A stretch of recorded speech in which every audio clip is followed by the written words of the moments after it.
So far we have discussed about ozone depletion or how human activities would affect the quality of environment by taking an example, that is depletion of ozone layer. As a continuation to that topic, we are going to discuss about another important aspect related with environment, that is waste management. In this modernized world or mechanized world, we people are busy in manufacturing a variety of goods to make our life comfortable, right? So as a part of that, we are creating heaps of waste, heaps and heaps of waste. Creating waste is not a problem, and dealing with it is very much important. In this busy world, we are creating heaps of waste and throwing it as a wish, which has become as a very big problem nowadays in the world or throughout the world. Are you getting my point? So managing the waste is very much important. You may get a question here. Even though when we are creating waste, why certain materials are not being treated as waste? Why certain materials in the environment are being treated as waste? We are creating huge amount of waste. Am I right?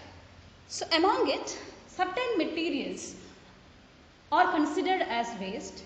Certain materials are no more considered as waste. What would be the reason behind it? If you think, I would like to give a small clarification here. In the first chapter, when we discuss about digestion process in humans, we take different types of materials, food materials as our food, right? We take carbohydrates, we take proteins, we take fats, we take vitamins and minerals. My question is here, why can't we take grass as our food? Why can't we take soil as our food? Grass is huge amount of grass is available, teacher. And there is no need of spending much energy and much time to raising the crops. Easily we can eat grass or we can eat soil as our food. Why can't we take it? We may get a question, right? We take the materials, food materials into our body, which can be easily broken down by certain chemicals that are present in our body, and we call them as what? Enzymes, right? So carbohydrates are digested by certain chemicals called enzymes. Proteins are digested by certain chemicals called enzymes. Because those enzymes are available in our body, which are having the ability to break them and digest them, we are taking those food materials into our body as our food. Because there is no enzyme to break down the grass in our body, we are not eating grass as our food. Because there is no enzyme to break down soil in our body, we are not taking soil as our food. Are you getting my point? In the same way, when we create waste, certain waste materials are not being considered as waste, and they are not that much harmful to the environment. Reason why? Because as I have talked about decomposers in the previous video, certain microorganisms like bacteria and fungi having the ability to break down these complex organic substances into simple inorganic substances. They digest them and they mix them in the soil. Are you getting my point? Whereas certain waste materials are considered as very harmful to the environment because these decomposers have no enzymes to digest them. And these decomposers have no ability to break them and to mix them in the soil. So these waste materials are going to persist in the environment for a long time, and they create huge environmental problems like soil pollution, air pollution to the environment. So dealing with the waste is very much important. Otherwise, the waste materials can bring down the quality of the environment in the form of air pollution or in the form of soil pollution. You may ask a question, just by burning or at high temperatures we can change any waste as simple substances. Yes, I do accept with you, but certain materials on which decomposers cannot act requires lot amount of heat and highly sophisticated machinery to change them into simple substances, which could be very difficult for us. Understood? So basing on this action of decomposers, waste materials can be broadly categorized into two groups. Waste materials can be broadly categorized into how many groups? Waste can be broadly categorized into two groups basing on the action of decomposers. Basing on the action of what? Decomposers. Waste materials can be broadly categorized into two groups. The first one is biodegradable. Biodegradable waste materials or biodegradable substances. And the second group is called non-biodegradable waste materials. So let us first see what are biodegradable substances. The materials or the substances which can be broken down by the action of decomposers and can be mixed in the soil are called as what? Biodegradable substances. Any waste material that comes from plant and animal origin are all called as biodegradable. Any waste that comes from plant and animal origin or organic in nature. Understood? They all can be eaten up by the decomposers and they can be mixed in the soil. And such kind of waste materials are called as what? Biodegradable substances like paper, cotton cloth,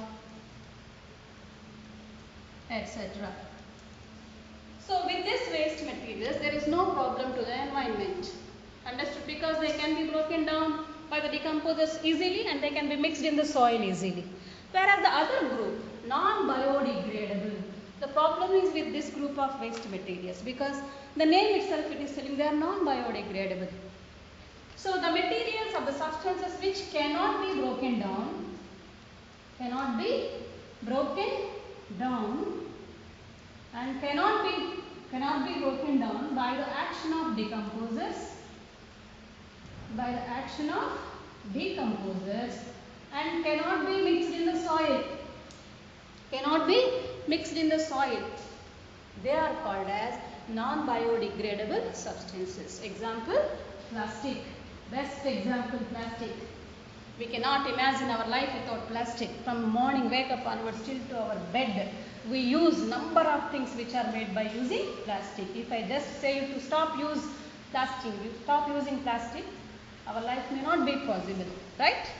These plastic materials or this plastic acts as non-biodegradable substance which can adversely affect the quality of environment.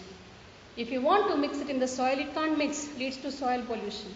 If you burn it, it releases harmful gases into the atmosphere and leads to air pollution. Understood? So such kind of plastic materials which are made by man, which are created by man, not only degrading the quality of environment, it is even harmful to the health of the person who made it. That means humans. Are you getting my point? So, we have to deal with this type of waste materials. Otherwise, the quality of environment is going to be degraded. So, what methods we can use? I will give an example. 10-20 years before, when we were traveling in the train, we used to take the tea in plastic teacups, right? Easy to take a small teacup, plastic teacup. After drinking easily, we will be throwing it. Use and throw. Light in weight, use and throw, very cheap in cost. Happily, people are addicted to use these plastic teacups in the trains. Later, it has become as a huge problem because these plastic teacups are non-biodegradable, which cannot be mixed in the soil, led to soil pollution. And some of the people try to burn it. When they burn it, it leads to air pollution. So, government thought it is not a bad idea to use plastic teacups. Plastic teacups to give tea in the trains. So, slowly it was replaced by small mud cups. So, to make these mud cups also huge amount of fertile soil is required. Maybe there is no pollution, there is no problem of soil and air pollution, but to make these small mud cups, they require huge amount of fertile soil. It is also a problem. And later, the mud cups were replaced by paper cups. Nowadays, if you see, people are using paper cups to have the tea. Paper is a biodegradable substance. Understood? Paper is biodegradable. If you, after having the tea, if you just throw it, few days later, few months later, easily it can be acted upon by the decomposers and it can be mixed in the soil. So there is no problem of air pollution and soil pollution. Are you getting my point? So like this, our actions, our activities always should be eco-friendly or environment-friendly. Otherwise, if we keep on adding this non-biodegradable waste materials like plastic to the environment, our life would be in danger. So now I am going to give you few methods to deal with the waste. Few techniques to deal with the waste. So what are they? Let us see now. Methods or techniques to deal with the non-biodegradable waste. First and foremost, non-biodegradable or biodegradable, whatever it may be. The first and foremost one is recycling. As we all know that recycling is the process using the raw materials again and again without going for the new one. So recycling is the best method to deal with the waste. If it is a biodegradable waste, best method to deal with it is composting. Organic waste, any waste that is coming from plant and animals, we can make it as compost, and that compost can be used to grow our plants in the garden, right? So second method to deal with the waste is what? Composting. And the third method is incineration. Incineration is the method used in the metropolitan cities nowadays because there won't be much space available to dump the waste. What they are doing, they are converting the waste into ash at higher temperatures. So the process of converting the waste into ash at higher temperatures in the sense approximately at 1000 degrees centigrade is called as incineration. So turning waste into ash at higher temperatures is called as what? Incineration. And the next method to deal with the waste is sewage treatment plants. Sewage treatment plants. Rainwater can be collected where it can be treated and which can be further used for growing plants or any other household purposes, not for drinking. The water which is treated in the sewage treatment plants can be used for any other purposes except drinking. So recycling, composting, incineration, sewage treatment and landfills. All the waste collection of the waste and throwing it in the low-lying areas in the towns. So once when we keep on dumping the waste in the low-lying areas, at certain time of period, the low-lying area can be raised in their height and slowly it can be turned as parks which are used for the children for their refreshment or for their playing. Are you getting my point? So recycling, composting, incineration, sewage treatment plants, landfills. Few examples I have given here. Few more examples you think and write in which way you can deal with the waste. So what I mean to tell you here is, to lead our life comfortable, we have to manufacture the goods. Not just manufacturing, at the time of manufacturing, huge amount of waste can be generated. That generated waste need to be dealt in a proper way. And that waste should not cause any problem to the environment where we are living.